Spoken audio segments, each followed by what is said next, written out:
Porque yo he preguntado en otras oportunidades a quién representan esos señores. Entonces, ¿representan a quién? ¿A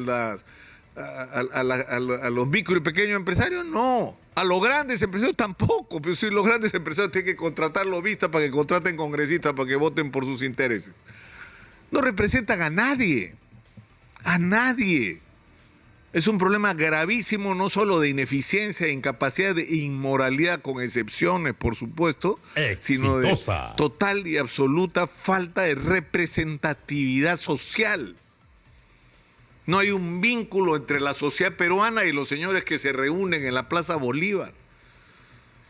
Y si tuvieran un mínimo de conciencia y de responsabilidad, hace rato que habrían buscado los mecanismos para acelerar su salida, que es, dicho sea de paso, lo que la inmensa mayoría de gente sigue pensando. Ha salido el día de ayer, publicada en el diario La República, el último estudio de opinión del Instituto de Estudios Peruanos. Y una vez más, la encuesta refleja nuestra triste y cruda realidad. ¿Por qué? Porque el 90% de la gente no respalda la gestión del Congreso de la República y considera que este es uno de los peores congresos que ha habido. Y esto pasa, es decir, ni siquiera necesita explicación por qué está pasando esto, porque ayer mismo salía la noticia que el congresista Edgar Tello, que era que se presentaba a sí mismo como un honesto sindicalista, combativo, ¿no?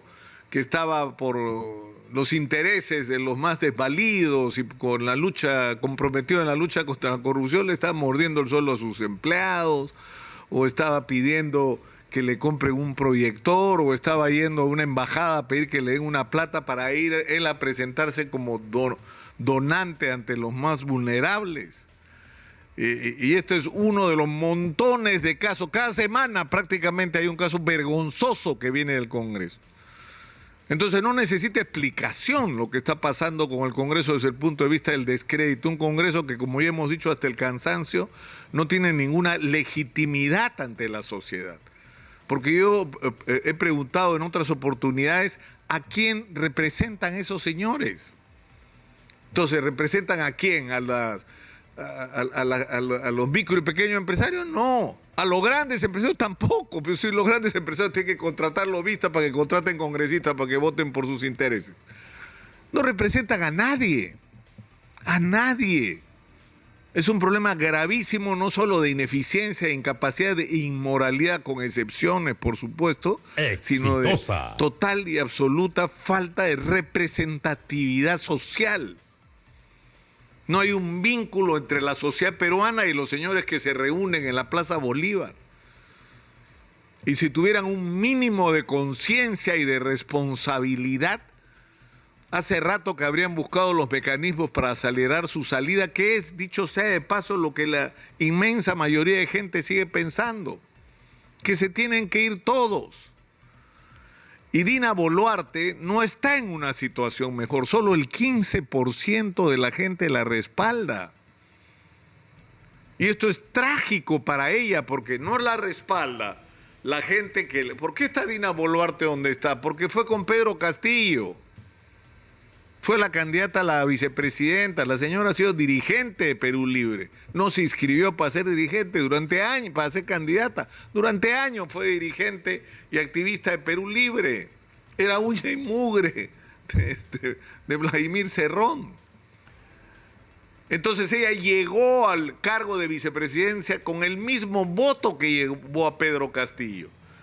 Entonces, en este momento, la gente de izquierda que la hizo candidata no la quiere ni ver porque siente, y con razón, que los ha traicionado, que se pasó para el otro bando, pero el otro bando tampoco la quiere, porque tampoco la quieren en el otro lado, y ella se esfuerza por bailar con la música que le pone la derecha, pero ni por eso la quieren.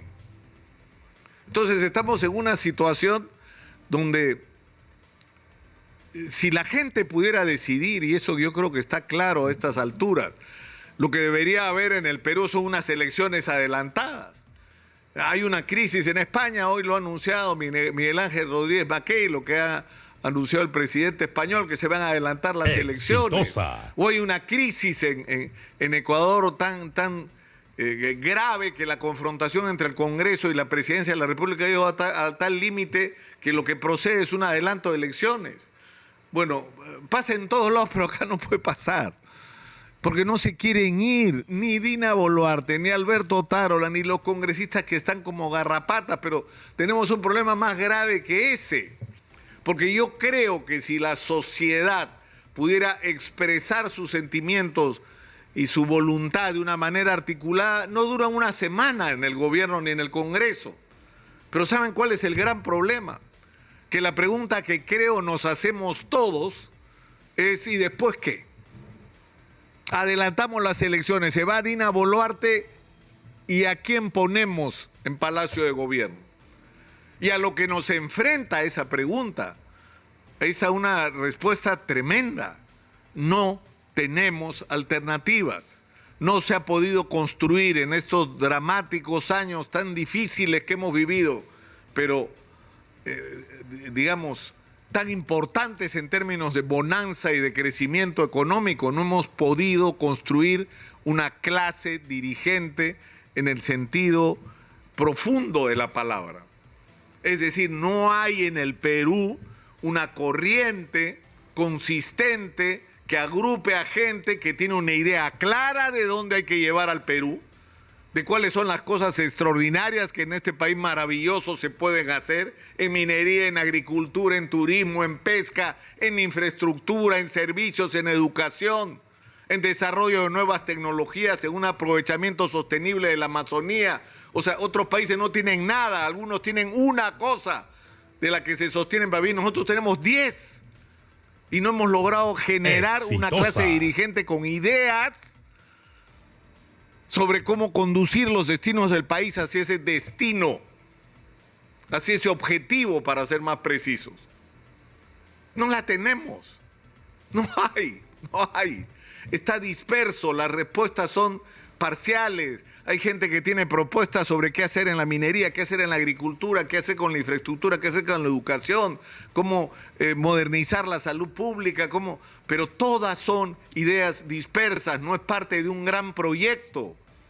Entran chorros de dinero por la minería y no se logra resolver el conflicto con las comunidades, ¿no? Cuando no es un asunto que debería ser tan complejo si se sientan en la mesa a negociar un acuerdo que permitan que las comunidades asentadas sobre zonas mineras también tienen que ser ricas y que están muy bien si se convierten en millonarios, porque lo que hay debajo del suelo en el que han vivido sus ancestros son miles de millones de dólares en algunos casos. Pero por el otro lado hay que resolver cómo diablos vamos a usar el dinero que venga o que está viniendo de la minería, no solo para darle a la gente agua potable y vivienda, por supuesto que eso hay que hacerlo, sino para construir el futuro, para construir lo que va a venir después cuando el mineral ya no esté. ¿Qué puede ser? La agricultura, el turismo, la piscicultura, lo que sea, pero tiene que haber planes y no hay, o si hay, no le interesa a la gente que tiene en sus manos la capacidad de decisión. Entonces yo creo que la tragedia es esta. Necesitamos partidos que merezcan el nombre, que no sean clubes electorales, que no sean grupos de oportunistas que se juntan y muchas veces pagan para conseguir un puesto en las listas, invierten dinero en las campañas y terminan electos y no tienen ningún compromiso, ningún vínculo, porque ni siquiera saben qué ideología tiene su partido, porque no la tiene y si la tuvo alguna vez la perdió. Esa es la tragedia que tenemos hoy, que yo creo que el sentimiento mayoritario en el país que es que lo mejor sería que se vayan todos, pero inmediatamente nos surge la pregunta, ¿y ahora qué nos hacemos? O la pregunta, ¿y después qué? Y yo creo que ese es el reto del momento. Esa es la pregunta que tenemos que empezar a plantearnos con la más absoluta responsabilidad. Y después de Dina Boluarte, ¿qué? Soy Nicolás Lucar, esto es Hablemos Claro, estamos en Exitosa, la voz que integra al Perú. Hablemos Claro.